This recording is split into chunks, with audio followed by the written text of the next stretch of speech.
대한민국의 미래를 용감무식하게 진단하는 무격식 토크쇼 김남훈의 10년 후. 김남훈의 10년 후는요, 당장 내일도 알 수 없는 세상, 그 세상의 중심 속에서 미래를 외치는 사람들 찾아가 소통의 자리 멍석을 깔아드립니다. 오늘 첫 번째 순서는 바로 이것과 관련이 있습니다.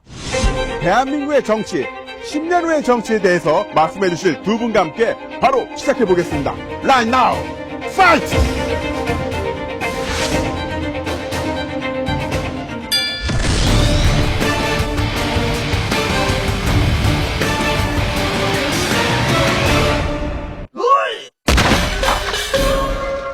안녕하세요. 네, 안녕하십니까. 네. 자, 흔히들 이제 멍석을 깔고 이야기를 한다, 이렇게 이야기를 하는데, 정말로 이렇게 멍석 위에 앉아 계시는데, 지금 느낌이 어떠세요? 멍석을 깔아놓으면은 원래 잘하던 게 잘 안 되죠. 네. 그럴까봐 걱정됩니다. 아, 그 말씀 너무 잘하시는데요. 특히 그 빨강 방석이 잘 어울리시는 것 같아요. 그건 뭐 아마도 빨간 방석이 그 이제 새누리당 색깔을 좀 네. 배려한 것 같아요. 네. 우리나라가 거꾸로 돼서 이른바 보수정당이 빨간색을 쓰고 네. 이른바 진보정당이 파란색을 썼어요. 네, 그런 부분이 또 있죠. 또 김호우 교수님도 정말 잘 어울리실 것 같은데, 이렇게 그 멍석 위에서 이상돈 교수님이랑 이야기 나눠보니까 또 어떠세요? 아주 좋습니다. 아, 좋습니까? 예, 옆에 잔디하고 이 멍석하고가 네. 뭐랄까 좀 자연 친화적이고 자연 친화적이고. 뭔가 좀 생산적인 토론이 네. 될 것 같은 생각이 듭니다. 좀 자연 친화적이지 않은 사람이 딱 한 명 있죠. 바로 접니다. 네.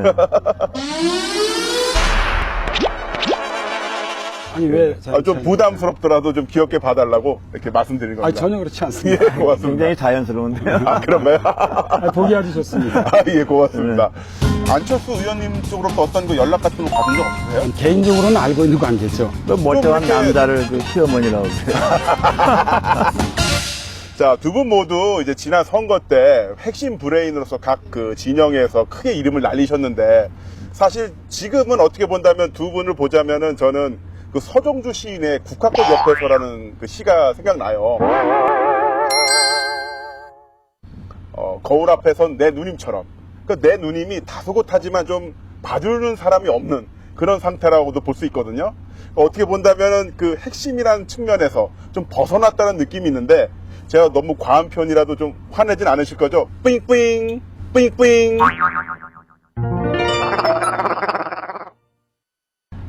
솔직히 말씀드려서 제가 박근혜 대통령 정부를 볼 때 2012년에 좀 제가 기대했던 것은 좀 거리가 있는 것 같아서 네. 좀 안타깝게 보고 있습니다. 네. 선거라고 하는 건 특별한 시간입니다. 네. 선거가 끝나면 이제 일상의 시간으로 돌아오게 됩니다. 음. 올해는 제게 연구년입니다. 그래서 지금 그 미국 스탠포드 대학하고 서울을 오가면서 네. 연구를 하고 있습니다. 그럼 이상돈 교수님께서는 최근에 어떻게 지내고 계세요? 저는 선거 끝나고 학교 명예퇴직한 다음에 언론기고 같은 요청을 많이 받았고 그중에 선별적으로 좀 소화하고 있습니다. 지지하던 후보께서 대통령에 당선이 되셨잖아요. 됐는데. 예, 그러니까 당선이 되셨는데 혹시 흔히 말하는 러브콜 같은 거 받으신 적 근데 없으세요? 저한테 이제 왜 이러고 있느냐, 밖에 있느냐 네. 물어보시는데 그거 물어보려면 딴 데 가서 물어봐야지 왜 저한테 물어봐요. 청와대 가서 물어봐야지. 아, 이제 당사자시니까. 그러니까 그거는 그 청와대한테 가서 물어보세요. 네. 그리고 혹시 받으신 적 없으세요? 아니 그것에 대해서는 뭐 특별히 제가 말씀드릴 건 없고 네. 좀 은밀한 이야기 같은 것은 아직은 밝히기는 좀 이른 것 같습니다. 네. 그럼 나중에 이상돈 교수님 정말 그 내밀한 이야기를 하실 수 있게 되면 꼭 저희 쇼 나와주셔야 돼요. 그것은 한 몇 년 후 될 것 같습니다. 몇 년 후요? 네. 몇 년 후에 이 프로그램이 있을지 없을지 저도 아니, 모르겠는데요. 계속 해야죠, 그러니까. 그러니까요. 약속하신 겁니다, 진짜. 네. 예. 악수합시다. 네. 아니, 약속. 예. 도장 찍어야죠. 네. 예. 자, 그럼 김호기 교수님께도 여쭙고 싶은 게 있는데요. 네. 그 안철수 후보께서 보궐선거를 통해서 국회의원이 되셨잖아요. 네.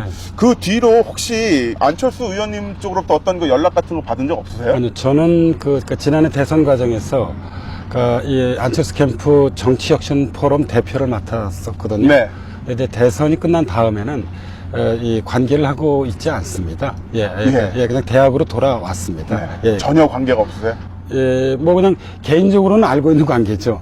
그러나 이제 어떤 정치 세력화하는 데에는 네. 참여하고 있지 않습니다. 정치 세력화하는 데는 참여하고 있지는 않다. 예, 네. 개인적으로 알고 있다. 네, 예. 제가 이따 또 물어볼게요. 예, 알겠습니다. 예, 네. 근데 최근에 이상동 교수님께서는 새로운 별명 직함이 또 하나 생기셨더라고요. 뭐가 생겼어요? 박근혜 정부 시어머니라고. 누가 그런 말을 하던가요? 사람들이 많이 그러던데요. 나 처음 들어보는데. 예. 아니 진짜요. 그 뉴스라든가 검색어 같은 거 보면은 종종 그런 내용들이 올라오는데 그 좀 멀쩡한 이렇게 남자를 그 시어머니라고 그래요. 그러니까 우리나라에서 흔히 말하는 이제 시월드처럼 뭐 여러 가지 말씀 많이 하신다 그런 측면인 것 같거든요. 제가 인터뷰 같은 거 고사한다고 고사해도 네. 자꾸만 이런 질문이 오고, 그래서 저는 뭐 평소에 생각한 대로 그냥 얘기를 할 뿐인데 네. 뭐 그렇게 해석하는 사람도 있는지 전 모르겠네요. 혹시 러브콜 못 받아서 그러시는 건 아니죠? 러브콜을 뭘 말하는지 모르겠네요. 이제 신혼 시절만 하더라도 어머 자기야 내가 매일 아침마다 맛있는 거 해주고 저녁에 고기도 구워줄게 맨날 이렇게 이야기하지만 결국엔 먹게 되는 건 즉석 김밥. 그 박근혜 대통령님 말입니다. 같은 보수 진영, 같은 새누리당 진영 쪽에서 나오는 여러 가지 의견에 대해서도 별로 말씀 안 들으신 것 같거든요. 너무 일방통행하는 게 아닌가라는 이야기가 나오고 있는데 왜 이런 문제가 계속 발생되는 건지 좀 궁금하거든요. 이게 아무래도 그 지난번 그 대선에 그 네. 국정원 그 댓글 사건, 저는 그 후유증인 것 같아요. 그래서 어떻게 보면 거기에 좀 발목을 잡혀 있는 그런 형상이 돼버렸죠. 네. 되게 대통령이 취임하게 되면은 그 대통령이 그 자신의 정책, 새로운 어떤 아젠다 또는 개혁 같은 것은 6개월 내에 뭔가 보여야 한다고 그러는데 6개월은 벌써 지나갔고 1년이 돼가지 않습니까? 그래서 이 정부가 좀 표류하고 있지 않은가 하는 이런 좀 걱정을 솔직히 하고 있습니다. 저도 한 두 가지 정도 네. 말씀드리고 싶은데요. 그러니까 하나는 조금 전에 우리 이상동 교수님 말씀하셨듯이 그러니까 지난해 대선 과정에서 그 국정원의 불법 아무튼 이 선거 과정 개입이 있지 네. 않았습니까? 예. 이제 국민들 이 시각에서 보면 과정이 현재 문제가 있으니까 자연스럽게 그 결과에 대해서도 역시 문제 제기를 할 수밖에 없는 상황인 것 같습니다. 그 진상 규명이 제대로 정말 이루어지기를 바라고 있고요. 그리고 이와 연관해서 뭐 책임자가 좀 처벌이 이루어져야 할 것 같고 국정원 그 제도 자체가 좀 개혁돼야 할 것 같습니다. 그런데 이런 문제들이 계속 지연되면서 정부가 오히려 이 스스로 어떤 그런 과거의 시간에 발목이 이제 잡혀 있는 것 아닌가. 네. 그러니까 앞으로 나아가고 있지 못한 것 아닌가. 또 다른 하나는 김남우 씨가 네. 허니문 뭐 말씀하셨지만 어떻게 돌아보면 사실 허니문 기간이 집권 초에 있었던 건 김대중 정부가 마지막이었습니다.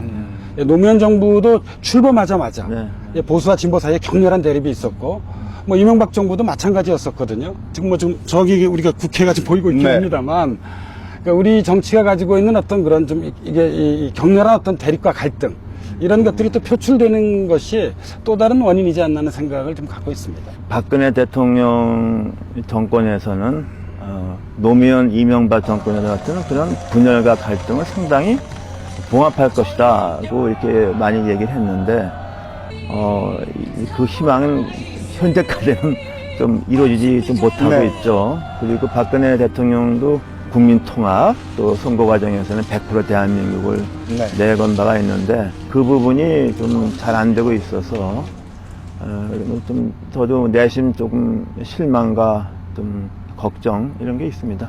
그 대한민국 3대 미스터리라고 있어요. 김정은의 심리, 박근혜의 창조 경제, 그리고 안철수의 새정치거든요. 안철수 의원의 새정치 잘 모르겠어요.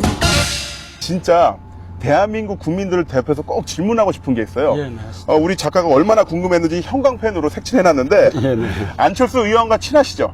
아니 글쎄 이게 뭐 일반인이라면 좀 네. 그런 이야기를 쉽게 할 수 있는데 이 상대방이 또 정치인이라서 예 혹시 뭐 달리 오해될 수 네. 있을까봐 뭐 제가 개인적으로 좀 얘기를 좀 조심하고 있는 것입니다. 안철수의 새정치는 무엇이고 또 안철수 의원이 새정치를 위해서 어떤 일을 하고 있는지 정말 궁금해서 한번 진짜 여쭙는 겁니다. 글쎄요, 그러니까 이건 뭐 안철수 의원의 생각이라기보다도 네. 정치를 연구하는 연구자의 좀 시각에서 말씀드려보자면 문제는 뭐냐면 우리 사회에서 정치에 대한 신뢰가 대단히 낮아요. 네. 새정치라고 하는 건 이런 신뢰를 다시 얻는 우리가 국민적 시선에서 보면 사실 뭐 정치권 하면은 제일 먼저 떠오르는 게 불만, 네. 불신 그리고 어떤 분들은 혐오하기도 하거든요. 그래서 이런 것들을 좀 이렇게 믿음과 신뢰로 바꾸는 것. 저는 뭐 이게 이제 새정치이지 않냐는 생각이 좀 들고요. 이 안철수 의원이 이 정치를 하겠다고 선언한 게 사실 지난해 9월입니다. 이제 사실 1년 좀 넘은 그런 이 기간입니다. 그래서 대학생으로 따지자면 이제 1학년이거든요. 1학년인데 예. 바로 전교 학생회장 출마했잖아요. 네. 그럴 수도 있는 네. 거죠. 예, 그래서 좀 이렇게 지켜보면 어떤 그런 본인이 이제 구상하고 네. 이 고민해 왔던 그런 새 정치를 좀 뭐 제시하지 않을까 하는 생각을 좀 네. 하고 있습니다. 정말 그 안철수 의원이랑 친하신가 봐요. 아니요, 그렇지 제가 않- 질문했던 말 중에서 가장 답변을 오랫동안 해주셨는데 흔히 네티즌이 하는 용어로 쉴드 친다고 하죠. 말씀해 주셨는데 근데 저는 사실 안철수 의원의 새정치 잘 모르겠어요. 이상돈 교수님은 새정치 지금 말씀해 주셨는데 아시겠어요? 2012년 그 1년 동안에 전국에서 야권 후보로 많은 사람들이 안철수 현 의원이 후보가 되리라고 전편성에 많았어요. 근데 저는 일관성 있게 문재인 네. 씨가 후보가 될 거다. 그리고 제가 책에도 쓴 적이 있었어요. 결과적으로는 문재인 후보가 네. 후보됐지 않습니까? 제가 그렇게 했던 근거는 우리나라 민주당은 그 뿌리가 깊습니다. 네. 후보를 못 낼 정도의 정당은 되지 않을 것이다. 그 안철수 의원이 던진 어떤 화두랄까 이런 아젠다는 그거는 굉장히 의미가 있지만은 네. 정치 세력화하는 데는 한계가 있을 것이다 하고 그렇게 생각했고 지금도 이렇게 생각하고 있습니다. 네. 그 새정치는 사실 저는 좀 너무 애매모호해서 좀 한번 예. 시간을 두고 예, 한번 시간을 두고요. 한번 이렇게 알겠습니다. 네, 시간을 기대해 두고 한번 보도록 저도 하죠. 투자를 해서 알아보도록 하겠습니다. 예. 네. 증세 없이 복지 없답니다. 증세 없이 복잡. 부자 증세를 해야 된다는 생각을 가지고 있고요. 부자 증세란 말을 쓰지 말아야 돼요. 지금도 본격적으로 대한민국의 10년 후 미래에 대해서 이야기를 해볼까 합니다. 다이나믹 코리아. 그야말로 여러 가지 사건, 사고가 매일 빵빵 터지면서 사람들을 불안하게 만들고 있는데요. 소시민의 입장에서 대한민국의 복지가 정말 궁금합니다. 특히나 그 10년 후에 대한민국의 복지 어떻게 될 거라고 생각하세요? 이상돈 교수님? 지금이 복지가 우리나라가 높지가 않기 때문에 네. 우리나라 지금보다는 높아져야 한다고 봅니다. 네. 그러나 더 중요한 것은 우리 개개인이 자기 인생은 자기가 책임진다는 그런 각오를 잃어서는 안 됩니다. 자기 일은 자기가 한다. 꽤 오래된 영화인데 그 룸메이트라는 미국 영화가 있었어요.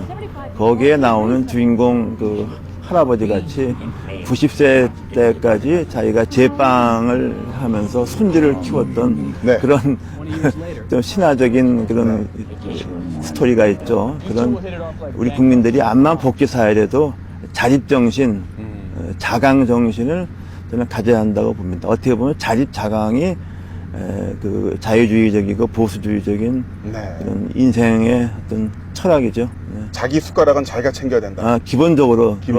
그리고 그게 도저히 안 되는 사람들은 우리가 세금으로 다 도와줘야죠. 네. 그러니까 흔히 말하는 이제 선별적 복지를 통해서 네, 그렇죠. 여기 대해서 김호기 교수님께서도 뭐 하실 이상돈 말씀이- 교수님 말씀하신 거에 좀 동의하는 부분도 있고 동의하는 생각이 좀 다른 부분도 있고 그런데요. 그러니까 사회적인 측면에서 보면 현재 우리 사회가 저는 뭐 양극화나 이런 여러 가지 어떤 그런 현실을 지켜볼 때 좀 지속 불가능한 상태입니다. 네. 경제적으로 어려운 분들이 살아가기가 대단히 힘든 사회거든요. 그러니까 저는 이제 우리 사회의 어떤 궁극적 목표가 선진국이라고 한다면 그 복지국가라고 하는 것은 산업화 민주화를 넘어선 시대사적 과제라고 생각을 합니다. 이와 연관해서 꼭 하나 강조하고 싶은 게 증세 없이 복지 없답니다. 증세 없이 복지 없다. 예, 예. 그러니까 이제 우리가 세입 구조와 세출 구조를 합리화해서 뭐 복지를 강화시킬 수도 있지만 사실 이번에 이제 국민연금에 대한 논란에서 볼 수 있듯이 네. 이게 기본적으로 한계가 있는 것이거든요. 결국은 저는 증세를 할 수밖에 없지 않는가. 이상돈 교수님께서는 증세와 복지에 대해서는 어떻게 생각하세요? 그 우리나라도 그 중산층의 소득세를 너무 감면을 네. 해버렸다고 봐요. 소득이 얼마 안 되는 사람도 소득세를 조금이라도 내야 네. 정부에 대해서 당당하게 말할 수 있다. 저는 이렇게 봅니다. 그래서 오. 세금은 시민의 권리를 주장하기 위해서는 세금을 내라. 다만 얼마라도 소득세를 자기가 내고 그리고 부유한 사람한테는 더 내라 이런 구조가 되어야 한다고 보는데 부유층에 대한 그 세금을 과도하게 높이면은 옛날에 70년대 영국 부자들은 다 국적을 버리고 스위스 모나코로 다 옮겨버렸어요. 네. 외국하고 비교해 보면 우리나라의 상층들 같은 경우는 여전히 세금을 적게 내고 있습니다. 네. 그래서 우리가 이제 흔히 이제 그걸 뭐 언론에서는 부자 증세라고 얘기하잖아요. 그래서 부자 증세를 해야 된다는 좀 생각을 가지고 있고요. 부자들한테 세금을 더 거두려면 부자 증세란 말을 쓰지 말아야 돼요. 그러면 내고 싶은 사람도 기분 나빠서 안 냅니다. 네. 야, 그런데 요즘 부자 증세란 말에, 난 부자니까 돈 많이 내겠군 하는 분들이 많으시진 않을 것 같아서. 절대로 네. 그렇지 않아요. 그리고 세금에 대해서는 저는 노무현 정부가 굉장히 잘못한 게 있습니다. 그래서 이른바 세금을 가지고서 계층을 특별한 계층을 갖다가 선별해서 네, 선별해서. 세금을 갖다가 부과하고 그것을 아주 당당하게 얘기를 했어요. 종부세 같은 거 말씀하시죠. 대표적인 경우죠. 네. 그래서 그거를 계기로 어떻게 보면 과거에 민주당 의원 또는 무소속, 예를 들면 홍사덕 의원 같은 사람을 뽑았던 강남 구민들이 이제는 묻지마 1번을 찍습니다. 그래서 그때 이제 큰 화제가 됐었죠. 외제차 타고 와서. 뭐 그런 이거 것이 그래서 세금 논의할 때는 세금을 진짜 올려받고 싶으면은 이런 뭐 계층론 용어를 써서는 나 안 된다고 봐요. 네. 그 대선 마지막 판에 막 공약 나오는 거 보고 선거 한 달만 늦게 하다가 이거 나라 거덜나겠다. 한방이거든요. 이 한방에서 어떤 유권자들의 표심을 좀 사로잡아 보겠다. 선거할 때면 뭐 무상 교육, 무상 보육, 뭐 병원비 무료 여러 가지 공약들이 많이 나와요. 그러다 결국 선거가 끝나면은 재정이 부족해서 미안, 죄송합니다. 이렇게 이야기했던 게 거의 모든 그 정부에서 그런 이야기가 나왔던 것 같은데 정말로 10년 후에 우리가 정말 제대로 된 복지를 받기 위해서 해결해야 될 문제가 있다면 어떤 게 있을까요? 복지라고 하는 것은 기본적으로 정권적 과제가 아닙니다. 네. 예를 들어 무슨 뭐 그 진보적 노무현 정권이기 때문에 복지를 추진하고 보수적 이명박 박근혜 정부이기 때문에 복지를 추진하지 말고 이게 아니거든요. 그러니까 여전히 이제 보수 세력들은 재정 문제를 중시하죠. 네. 그다음에 진보 세력들은 이제 복지 강화를 중시합니다. 복지 정책이 지속 가능하고 어떤 이게 실현 가능해지기 위해선 재정과 어떤 그런 복지가 균형을 맞아야 되거든요. 이 점에 있어서 저는 복지 정책에 있어서만은 어떤 그런 진보와 보수 간의 어떤 역사적 대타협 좀 이런 게 필요한 것 같아요, 사실상. 네. 근데 뭐 보수 정권이 재정 건전성을 중시한다고 했는데 그 지난번 이명박 정권은 전혀 안 그랬던 것 같아요. 그동안 기록적으로 국가 부채, 특히 공기업 부채가 네. 증가해서 지금 뭐 심각한 문제가 돼버렸죠. 먼저 번 정권은 막 빚으로 제꼈고 뒷감당은 박근혜 정부가 네. 하게 됐고 그래서 뭐 보수 정부가 반드시 그랬다는 것에 대해서는 반드시 그렇지 않다.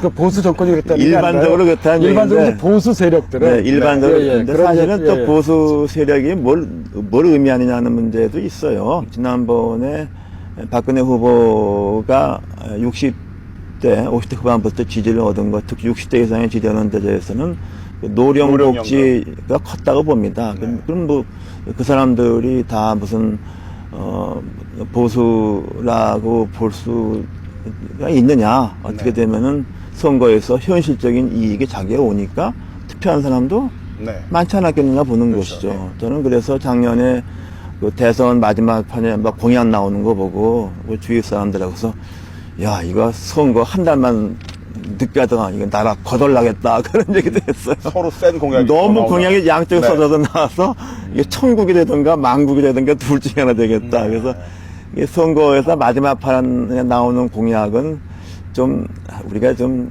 생각해 볼 필요가 있죠. 사실 이제 그게 제가 보기에 한방이거든요. 한방에서 어떤 유권자들의 표심을 좀 사로잡아 보겠다. 이런 그런 정말 이 공약이나 정책 제시의 한방주의. 네. 이런 건 좀 사라졌으면 좋겠어요. 근데 그게 저기 87년 그 치열했던 대통령 선거 때 노태우 후보가 그 서울 지하철 무료 공약했지 않습니까? 네. 근데 그게 지금 수도권 사람한테는 어마어마한 혜택이 돼버렸어요. 그 당시에는 지하철 노선이 뭐 1호, 2호밖에 없고 3, 4호 공사했는데 지금은 수도권이 전철되어 있지 않습니까? 지금 온양 온천까지 전철을 갈 수 그죠? 있습니다. 난 그래서 왜 우리나라의 65세 이상의 지방에 사시는 분들이 걸기를 안 하는지 이해가 안 돼요. 엄청난 차별인데. 근데 그 약속을 이걸 후퇴하기는 굉장히 어렵습니다. 네. 난 그래서 저는 정치하는 사람들이 떡을 줄 때는 정말 조심해야 된다. 한 번 주면은 받는 사람의 기득권이 되기 때문에 또 하나의 또 정치계에서 이슈라면 뭐니 해도 이제 안철수 의원이시잖아요.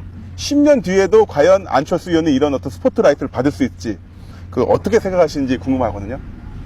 선생님 먼저 말씀하시죠. 아니, 먼저 말씀하세요. 아니, 선생님 먼저 말씀하세요. 아이고, 민감하구나 이 주제. 네, 민감하구나. 아이고, 민감하구나 이 주제. 민감하구나. 저는 솔직히 말씀드려서 그 안철수 의원이 내년 지방선거 때 어떤 정치 세력화를 못하면은 그냥 일개의 의원으로 네. 끝난다고 봅니다. 그리고 끝난다. 내년에 안철수 의원이 정치 세력화하기를 간절히 고대하는 집단이 바로 여당이죠. 새누리당이죠. 고대하고 있는 거죠. 일단은 이제 표가 갈라지기를 표가 갈라지니까. 그렇죠. 네. 정치인 안철수는 이제 시작입니다. 이제 시작이다. 예, 이게 지금 아까 제가 대학교 1학년에 1학년. 말씀 1학년인데 그랬죠. 전교 학생회장 한번 예. 출마하려고 했다. 예, 네. 앞으로 이제 뭐 2학년도 있고 3학년도 있고 4학년도 있고 석사과정도 있고 박사과정도 있고 뭐 교수과정도 있을 거라고 생각을 합니다. 근데 이게 이 신입생에게 가장 필요한 건 경험이죠. 그래서 이제 정책 개발 등을 포함한 정치인으로서 어떤 그런 이 경험을 좀 많이 쌓아야 할 필요가 있다는 점을 하나 말씀드리고 싶고요. 두 번째로는 이상돈 교수님하고 생각이 같습니다. 그러니까 정치라고 하는 것은 개인이 하는 것이 아니라 네. 세력이 하는 것이죠. 예. 뭐 대표적인 게 정당이지 않겠습니까? 네. 예. 이 점에 있어서 내년 그 지방선거가 이 안철수 의원한테는 대단히 중요한 어떤 그런 이 세력화의 정치적 시험대가 될 것이다. 네. 운동선수가 이제 좋은 성적을 내고 다음 때에 또 한번 본선 시드를 받기 위해선 예선에서 전국대 3등 한번 해야 되거든요. 그러니까 어떻게 본다면 안철수 의원에게 다음번 지방선거가 예선의 3위 안에 들어가냐 마느냐 어떤 시금석이 되는 그런 대화가 되지 않나 싶은데 비슷하게 두 분 보고 계신 거죠. 내년 지방선거가 네. 사실 16년 총선 이전에는 가장 이제 큰 정치적인 어떤 그런 계기, 뭐 네. 전환기 이런 거죠. 발돋움을 할 수 있는 계기가 예, 될 그래서 아무튼 내년 지방선거가 사실 이건 뭐 비단 안철수 의원뿐만이 아니라 네. 저는 민주당이나 새누리당 그리고 박근혜 정부도 마찬가지라고 생각합니다. 예.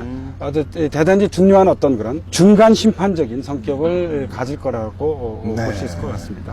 각 진보 보수를 대표해서 야, 이 사람들은 정말 우리 국민들이 주목해주면 좋겠다. 이분들 좀 뭔가 일낼 것 같다. 이런 어떤 신인 주자. 답변하기 어려운 문제인데요. 답변하기 어려운 질문들인 예, 겁니다. 예. 근데 이렇게 볼 수 있을 것 같아요. 이 정치라고 하는 것에서 어떤 그런 급격한 변화는 발생하기 어렵다고 저는 생각을 합니다. 내년 지방선거에서 박 시장이 재선에 성공하게 된다면 네. 저는 야권에서는 대단히 중요한 정책 비중을 가진 인물로 부상할 뭐 지금도 이미 이 비중이 아주 대단히 그렇죠. 크긴 네. 하지만 더욱 그 비중이 크고 높아질 것으로 볼 수 있을 것 같습니다. 네. 2022년은 잘 모르겠어요. 그렇죠. 예, 저도 잘 모릅니다. 내년 2022년이 정말 네. 이제 10년 후인데 우리나라에서 이게 1년이라고 하는 건 외국에 한 5년 정도 되는 것 같아요. 외국에 5년, 10년 정도 있을 그런 사회적 변화가 우리나라는 다 일어나죠. 1년 안에 다 일어나게 되니까. 네. 예, 예. 제가 그 2012년 한 해 동안 좀 지켜본 바에 의하면은 그 새누리당의 대통령 후보는 아무래도 그 영남 출신으로 네. 그러면서 수도권으로부터 호응을 받을 수 있는 사람이 네. 되어야 되는 것 같아요. 그렇게 볼 때 우리 박근혜 대통령과 동년배 그룹은 좀 대상이 아닌가 싶습니다. 예. 오히려 그 야당 후보보다는 한 살이라도 좀 젊은 사람이 좀 새로운 그 이미지를 갖고서 네. 나오는 게 유리하지 않겠는가 하는 것이 제 생각입니다. 그래서 보면은 일단은 그 TK 지역에서는 유승민 의원, 네. 그다음에 PK 지역에서는 김세연 의원 같은 사람이 그 오히려 다크호스로 될 수 생각하고. 있다. 40대 기술을 하지 그렇죠. 않았습니까? 예, 그 말은 뭐냐 그러면은 새누리당 현재 시스템 가지고서는 난 도대체 이거 어려울 것 같아요. 어려울 것 같다. 그래서 뭐가 한번 확 뒤집어 확 보면 뒤집기 위해서. 혁신적인 그 인적인 변화가 있어야만 좀 다음번 총선 대선에 선전할 수 있지 않겠는가. 예. 그야말로 다크호스인데요. 그러니까 유승민 의원, 김세현 의원, 박원순 시장님 뭐 이런 분들 말씀해 주셨는데 혹시나 사람이 필요하다면 언제든 저한테 연락 주십시오. 네. 개인 구직 활동입니다. 제가 원래 항상 노랑머리에다 수염을 기르고 다녔거든요. 제가 1992년 김건모의 잘못된 만남 히트 이후로 검은 머리에 수염을 미는 건 처음입니다. 왜 밀었냐? YTN이 일자리 준다고 했어. 10년 후에 대한민국에서 가장 유력한 정당이 된다고 한다면 새누리당, 민주당 또 신당 중에서 어떤 정당이 될 거라고 생각하십니까? 정치의 본질은 대립과 갈등이 있습니다. 뭐 어느 나라를 보든지 민주주의를 이룬 나라를 보면 압도적인 하나의 정당은 존재하지 않습니다. 사회주의 국가는 존재를 하죠. 그런 네. 당들이. 이런 맥락에서 말씀을 드려보자면 여전히 저는 우리나라에서 그 보수 정당으로서 새누리당의 생명력이 대단히 강인하다고 보는 편입니다. 네. 나름대로의 변신 능력이 있어요. 네. 예, 진보 세력 같은 경우에서는 사실 지금 민주당과 안철수 세력이 이념이나 정책이 대단히 비슷합니다. 이 두 세력은 통합될 가능성이 큽니다. 그러니까 이 통합된 어떤 그런 뭐 네. 제3의 정당, 네. 제3의 정치 세력이 아마 10년 후에 진보를 대표하는 정당이지 않을까 하는 생각이 좀 듭니다. 그래서 네. 이제 아무튼 변화된 새누리당과 변화된 새누리당. 이 통합된 어떤 그런 어떤 그 진보적 정당, 네. 이 두 정당이 10년 후에도 어떤 그런 우리 정치를 좀 주도하고 좀 뭐 대표하고 있지 않을까 이런 좀 예상을 해봅니다. 제가 보기에는 그 시점이 어쩌면 빨리 내년 지방선거 전에 생길 수 있을 네. 것 같아요. 왜냐 그러면은 현재 민주당의 사정이 좀 굉장히 절박하지 않습니까요? 네. 그리고 뭐 그럴 경우에는 만만치 않은 그 경쟁 상대가 되기 때문에 그 지방선거에서 새누리당이 이렇게 낙승한다 보기도 난 어렵다고 봅니다. 만약에 박근혜 대통령이 이걸 잘 못해서 이렇게 좋은 평판을 못 얻었다 경우는 거기서 한번 그 당이 또 한번 네. 탈바꿈할 겁니다. 그래서 제가 생각하기에도 새누리당은 그 생명력을 좀 가져갈 거다 봅니다. 저는 앞선 정부로부터 배워야 한다고. 이명박 정부로부터 배워야 한다. 동감입니다. 동감이고 역시나 정치 이야기가 나올 때 빠질 수 없는 게 바로 대통령입니다. 대통령. 흔히들 이제 대통령이 되면 국가 원수란 칭호로 이제 이야기를 하는데 집권이 끝나면 국가 원수가 된다, 왼수가 된다 이렇게 이야기를 하거든요. 박근혜 대통령이 국가 왼수가 아니라 국가 원수가 되기 위해서 해주실 말씀이 많이들 있으실 것 같은데. 저는 앞선 정부로부터 배워야 한다고 봅니다. 네. 이명박 정부가 가장 잘못한 게 뭔가? 제가 보기엔 두 가지입니다. 하나는 감세고 다른 하나는 소통 부재입니다. 네. 이 감세는 결국 이제 복지 국가를 약화시키고요. 소통 부재는 정부의 정당성을 약화시킵니다. 그래서 박근혜 대통령이 후보 시절에 내걸었던 생애주기 맞춤형 복지라고 하는 대선 공약을 좀 지키고 크게 발전해 있는 정보사회에 걸맞는 21세기적인 소통 정치를 구현해야 할 거라고 봅니다. 우리 그 대통령한테 임기 중에 닥쳐올 또는 대통령이 헤쳐나가야 할 그 큰 것은 뭐니 해도 누적된 네. 공공분야 부채 그리고 방만한 공공분야 그 회사는 그냥 빚으로 허덕허덕 하는데 뭐 공기업 CEO 가는 사람들이 뭐 연봉이 3억 원이다 4억 원이다 이게 보통 사람으로서는 그 속이 뒤집어지는 거 아닙니까? 네. 그것도 국민 세금으로 다 감당하는데 난 이런 것을 대통령이 좀 과감하게 개혁에 칼을 대야 된다고 어떤 기회만 있으면 주문을 하죠. 네. 자, 이렇게 두 분이 어떻게 보면 이제 일맥상통하는 말씀들을 해주셨는데, 이 두 분의 말씀, 대통령님도 잘 들으셨죠? 정말 국민 왼수가 아니라 국민 원수가 되시길 진심으로 기원하겠습니다. 국정감사가 시작된 오늘 국회는 치열한 난타전으로 문을 열었습니다. 여야의 신경전은 치열했습니다. 백인 채택 문제로 이번 국정감사 첫 타행이라는 누명을 낳게 했습니다.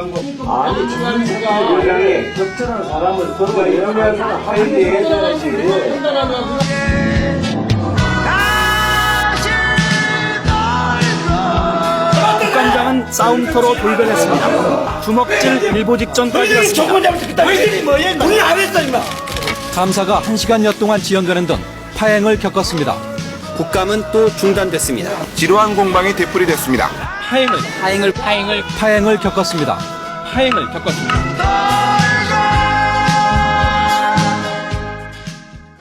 네, 두 교수님들 제 뒤에 보이는 국회 보이시죠? 예, 지금 이 녹화하는 시점에서 국회는 국정감사가 한창인데 아까 지금 이제 돌고 영상을 보셨는데, 이 국정감사 시즌만 되면은 텔레비전 뉴스가 격투기 뉴스로 바뀌어요. 신경전, 난타전. 왜 10년이나 지금이나 변함없이 이런 식으로 국정감사가 되면, 국민들이 불편한 뉴스를 봐야 되는 걸까요?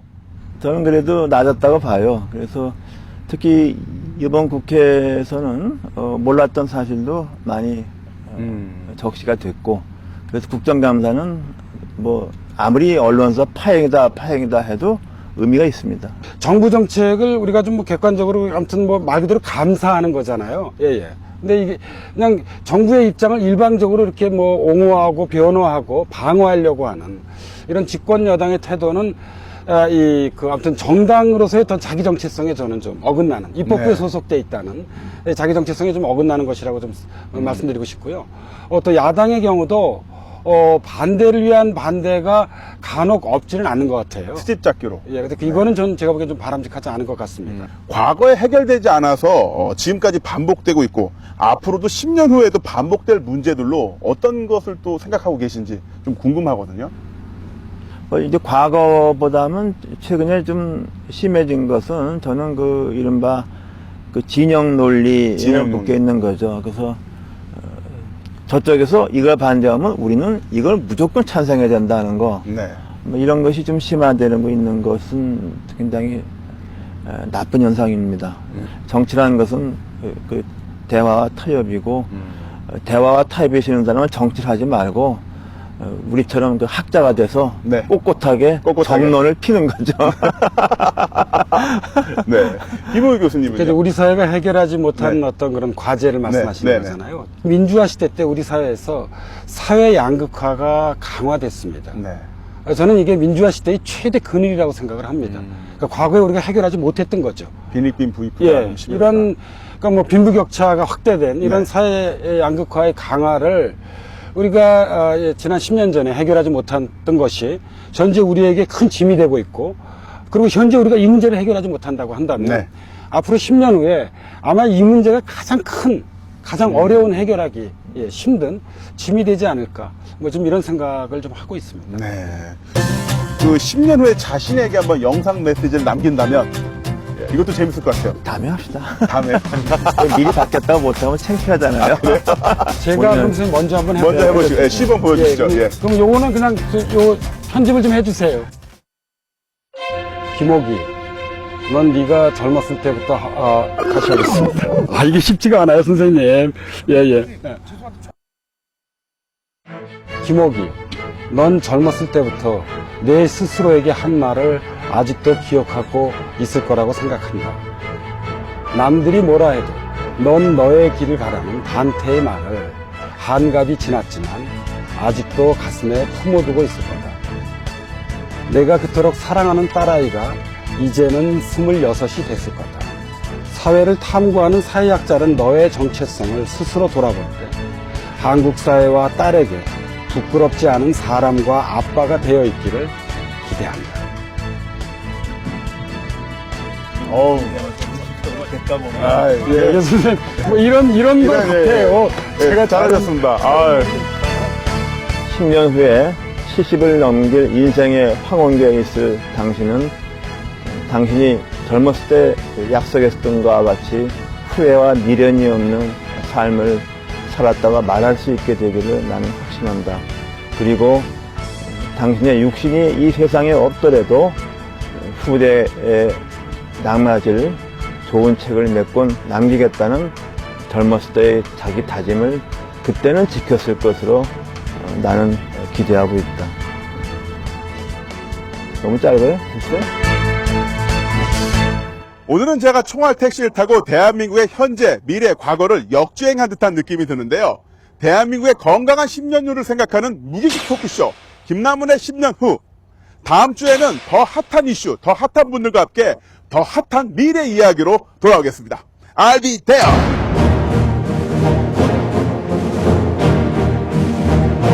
오늘 정말 수고 많으셨습니다. 예, 수고 많으셨습니다. 두분 이상. 워낙 오늘 말씀 잘해주셔가지고, 진짜. 왜 그러세요, 진짜. 정말 너무 말씀 잘해주셔서 고맙습니다. 예, 들어가시죠. 예. 머리 문화합니다. 들어가시죠. 네.